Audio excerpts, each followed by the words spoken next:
Hi everybody, I'm going to show you a game called Closure that I worked on. This was for a ClickJam. I don't even know the date anymore. It's on my website if you really want to know what time I worked on this. Closure was a game that we made in 24 hours using a tool called Multimedia Fusion 2. It's a little bit tricky to work with, but it works okay for 2D games. This is a side-scrolling platformer game. Now, I'm going to warn you up front.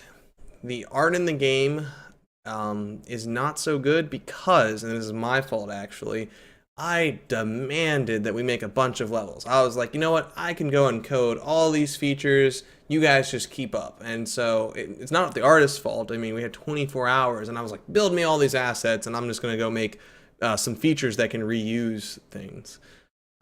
So what ended up happening is that our game, this is the perfect example of what happens when you try to feature creep and don't really keep up with the soul of the game and, you know, focus on making the game fun first. So let's go ahead and step into it and show you what happened. All right, so we have this creature that's chasing you on the left, and if you get touched by her, then you will have to restart the level and lose a life. And if the lives run out, the game is over. These little blue things that you're picking up here are actually keeping her at bay so that you can keep running. And these little bullets are being shot by the boss at the end of the level. The reason I'm mentioning all this is that as I said in previous videos, I don't like to describe the entire game except for the portions I worked on. Well, I worked on quite a few portions of this game, so I could pretty much describe anything. For instance, the little thing that I shoot out here, that was something I figured out using the Multimedia Fusion 2 system. You know, making them chase you on the screen, again, something I figured out, make those bullets come across the screen.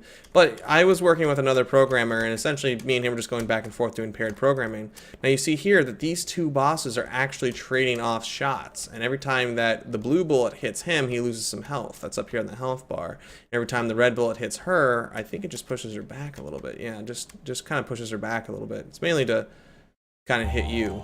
Now, there's I think 4 or 5 levels here, and the main goal is the same on all of them. Just get through the different levels. That white one there is actually a life, so you definitely want to get as many of those as you can. And this little purple thing, like I said, you can just shoot out to pick up things. I'm not going to spend terribly too much time on here. If I can't just run straight through these levels, then I'm just probably going to call it a day, because there's not anything really else to see except for like a couple Easter eggs.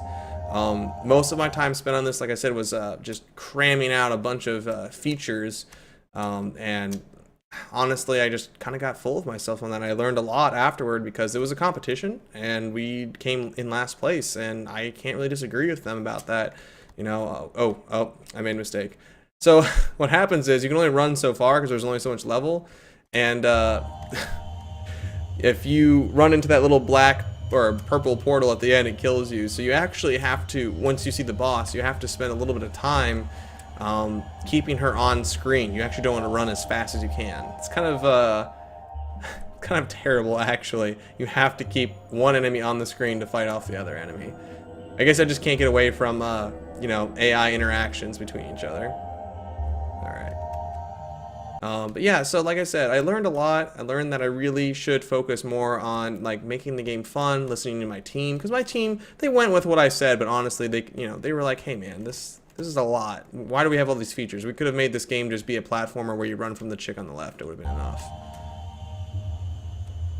And you know, like I said, the art, it's not that the artists were bad at all. It's that we didn't have many artists, and I was like, hey, draw 2 different bosses and draw a bunch of bullets and draw like 4 unique backgrounds and this terrifying bunny that just mocks you. I hate that bunny. But so I definitely learned, you know, you gotta work with your team. You gotta make sure that you're listening to what they're saying, and you have to understand, you know, that it's not about how many features you get in the game. It's about games as a whole are an experience. Like what you're doing there should resonate with you, and it should have sorry right as I'm saying something deep and intriguing, just terrifying horror as the game that I designed beats me. But yeah, you should design something that when players play it, they can really, you know, get into, can relax them or scare them or whatever it is you want them to feel, and kind of, you know, leave them, you know, thinking, man, that was a great time. I'm glad that I played that. Instead of just being like, well, yeah, this game has all these really cool features, but it's not that fun, but yeah, I guess it's got all these cool features, you know. I went and designed an amazing system that no one cares about. Good job. Yeah, so I think that's about it. I'm just gonna let her kind of finish him off and I'll call it a day. Or get, nope, you know what? I'm just gonna dive in. All right, thanks for watching.